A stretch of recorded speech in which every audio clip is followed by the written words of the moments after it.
ಎಲ್ಲರಿಗೂ ನಮಸ್ಕಾರಗಳು. ರಾಷ್ಟ್ರೀಯ ವಿಜ್ಞಾನ ದಿನದ ಪ್ರಬಂಧ. ಈ ಪ್ರಬಂಧ ಇಷ್ಟ ಆಗಿದ್ದಲ್ಲಿ ವಿಡಿಯೋಕ್ಕೆ ಒಂದು ಲೈಕ್ ಮಾಡಿ, ಶೇರ್ ಮಾಡಿ, ಸಬ್ಸ್ಕ್ರೈಬ್ ಮಾಡಿ.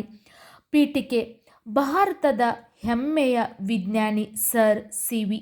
ರಾಮಣ್ಣ ಅವರು ಅಪೂರ್ವ ಸಾಧನೆಯ ನೆನಪಿನಲ್ಲಿ ಈ ದಿನವನ್ನು ರಾಷ್ಟ್ರೀಯ ವಿಜ್ಞಾನ ದಿನ ಎಂದು ಗುರುತಿಸಲಾಗಿದೆ. ವಿಜ್ಞಾನದಲ್ಲಿ ನೊಬೆಲ್ ಪ್ರಶಸ್ತಿ ಪಡೆದ ಏಷ್ಯಾದ ಮೊದಲ ವಿಜ್ಞಾನಿ ಎಂಬ ಹೆಗ್ಗಳಿಕೆಗೆ ಪಾತ್ರರಾದ ಸಿ.ವಿ. ರಾಮಣ್ಣ ಅವರ ಪೂರ್ಣ ಹೆಸರು ಚಂದ್ರಶೇಖರ್ ವೆಂಕಟರಾಮಣ್ಣ. ವಿವರಣೆ: ಭಾರತ ಕಂಡ ಮಹಾನ್ ಭೌತಶಾಸ್ತ್ರಜ್ಞ ಸರ್ ಸಿ.ವಿ. ರಾಮಣ್ಣ ಅವರು ಫೆಬ್ರವರಿ 28, 1928ರಂದು ರಾಮಣ್ಣ ಎಫೆಕ್ಟ್ ಅನ್ನು ಕಂಡುಹಿಡಿದ ನೆನಪಿಗಾಗಿ ಪ್ರತಿ ವರ್ಷ ಫೆಬ್ರವರಿ 28ರಂದು ರಾಷ್ಟ್ರೀಯ ವಿಜ್ಞಾನ ದಿನ ಎಂದು ಆಚರಿಸಲಾಗುತ್ತದೆ.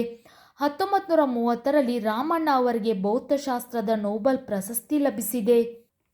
ರಾಷ್ಟ್ರೀಯ ವಿಜ್ಞಾನ ದಿನವನ್ನು ಭಾರತಾದ್ಯಂತ ವ್ಯಾಪಕವಾಗಿ ಆಚರಿಸಲಾಗುತ್ತದೆ.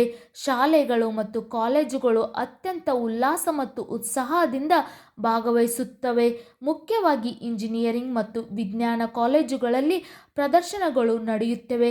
National council for science and technology communication NCSTC 1986ರಲ್ಲಿ ಭಾರತ ಸರ್ಕಾರಕ್ಕೆ ಫೆಬ್ರವರಿ 28ನ್ನು ರಾಷ್ಟ್ರೀಯ ವಿಜ್ಞಾನ ದಿನವನ್ನಾಗಿ ಆಚರಿಸಲು ವಿನಂತಿಸಿತ್ತು.